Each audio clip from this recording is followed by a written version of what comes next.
So, okay, this is just a very, very basic setup, all right?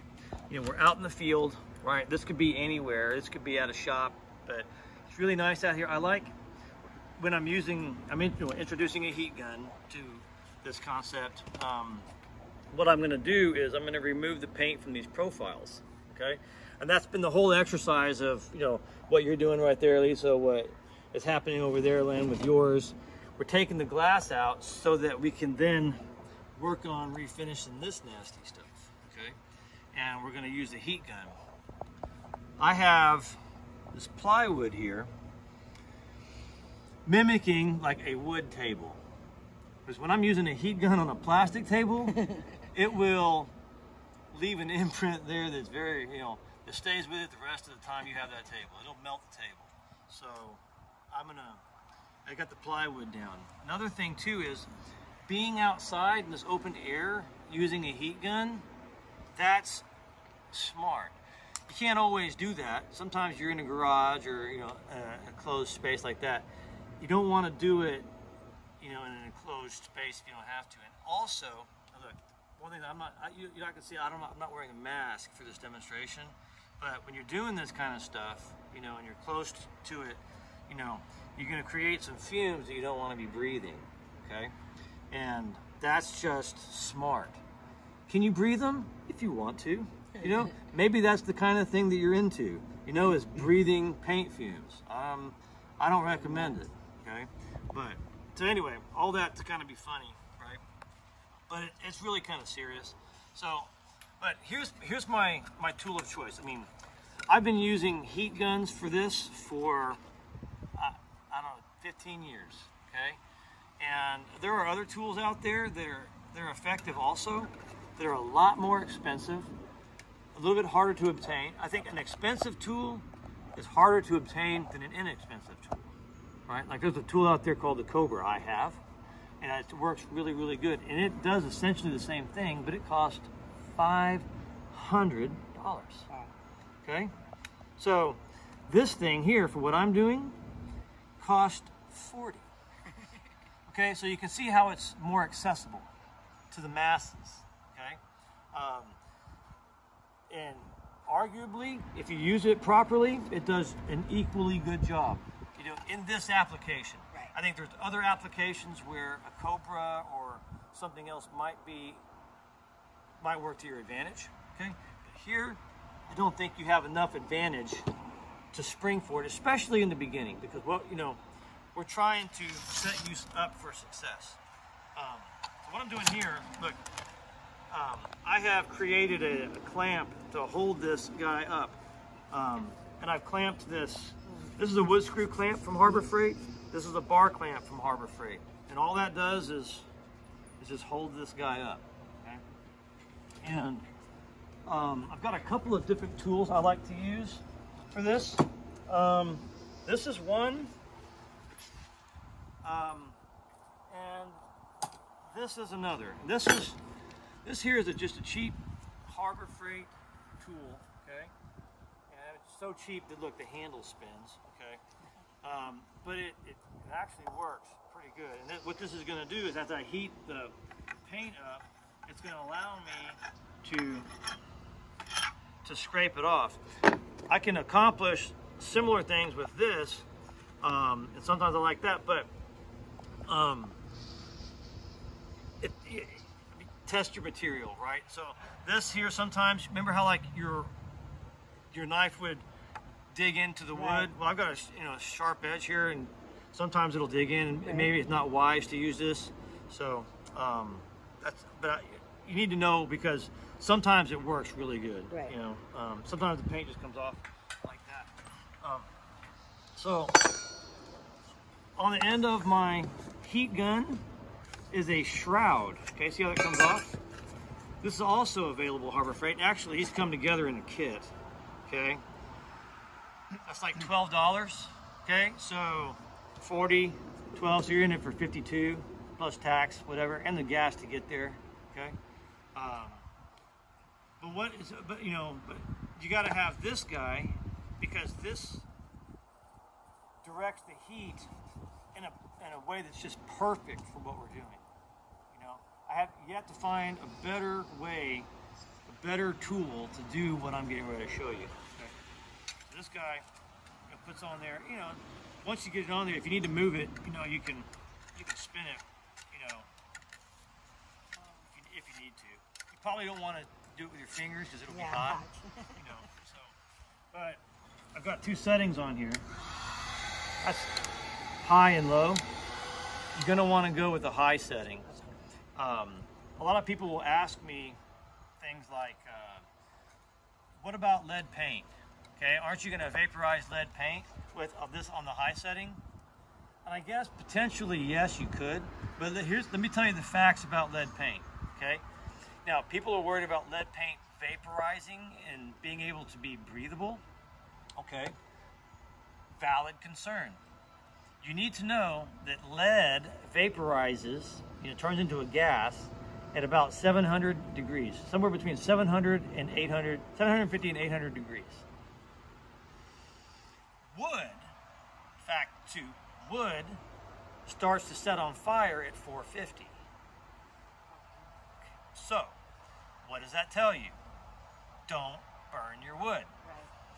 If you start burning your wood, which you don't want to do, then you're in danger. Then you start becoming in danger of vaporizing the lead. So what's going to happen is this paint will start to bubble up and release at a temperature that's not yet 450. Okay? I mean, you can take it up to 450. All right? And you can take it up to 750 if you want to. Okay? But what that means is you've been holding it here too long and you're setting your wood on fire. All right? And you don't want to do that. So I'll start doing this demonstration now, right? So I got this here, and I'm going to start here in the corner. I'll start using this one first. See how this works. And what you're going to see is it's going to bubble up right there, okay? See it starting to bubble? There. Watch, see? Oh, isn't that nice? Now I'm gonna hop it. See how I hopped it? There you go. There you go. I got most of it off. But you know, maybe this is gonna work better. I don't know, see? Good. See, if you get it to that point, that's good. Because the rest of that will come off really easy with sandpaper. Okay? So now I'm just gonna go through. And I'm gonna hop it, okay? See how I'm hopping? I've got 3 tiers, okay? So my first one starts inside this glazing rabbit, my second one here. See that? Oh, look at that, isn't that nice? Okay. That's a little clean triangle. There we go, see? We're gonna go again. Oops. Oh, it's so nice.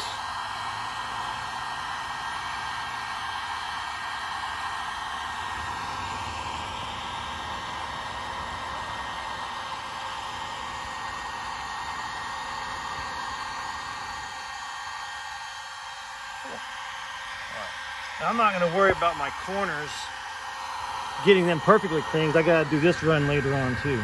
Okay. So, take a second and clear off the junk.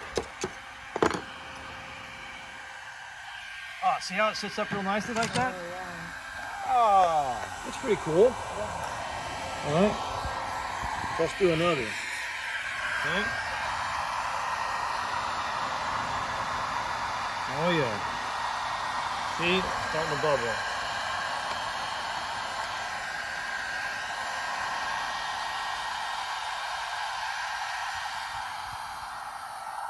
Maybe I'm gonna go right in that time, but let's see. Oh yeah, that's better. See, here I'm pushing it off, see? The other one I was pulling. Here I'm pushing. Oh. See, I like it. What do y'all think? It's not too hard. Now, the goal is to, you know, save this profile, right? You don't want to be so aggressive that maybe you hurt that corner there. If you want to save this corner. I can show you what it means to muddy that corner. The way you muddy that corner is by rounding that edge there. And then it looks like blah, you know? So that's what you don't want to do. Right. You know, and that's one of the things there. Okay, so here, I'll go ahead and turn this off now.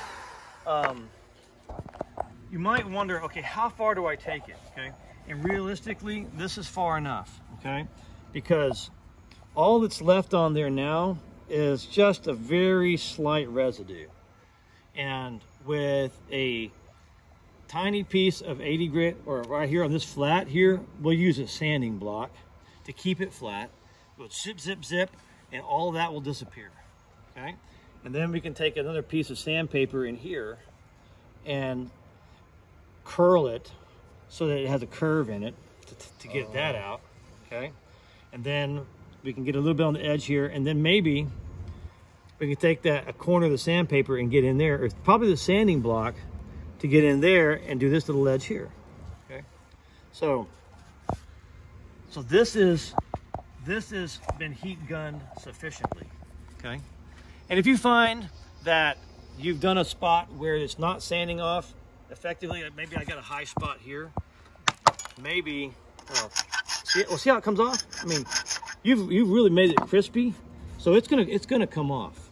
Okay, so the last thing I'll tell you is, and you'll probably guess what I'm going to tell you about this configuration, is you want to say, the same way that I'm having you paint in this configuration using gravity as your friend. Same thing. I'm just going to use this. Like, see, look, I'm holding this with one finger, right? I don't have to muscle this, right? Now, you can if you want to. I advise against it. You can go up here and try to do it, and you can try to go up here and try to do it, but that's not the way that I'm going to teach you. The way that I'm going to teach you is, once you do this one, this one, this one, and this one, and this one, and this one, you know, using the heat gun in this configuration with gravity as your assistant, then we simply loosen up the clamp. Turn this 90 degrees. I've got a whole new set of ones to do where gravity is going to assist me. Okay? Lynn is looking at yes. the way I clamped it. I was going to ask you about that, yeah. Okay. So, it's raised a little bit right here. Mm-hmm. That's okay. That's okay. I could have, and anybody else could have too, gone like this. Okay? Hold it like that. Okay, I just didn't feel like opening up my clamps more. Okay, so I just kept it where it was and clamped it there, because that's about the same space as that. So, and then after I do this, I can turn it 90 degrees again, set that in there like so. I can do this, and then turn my 90 degrees again.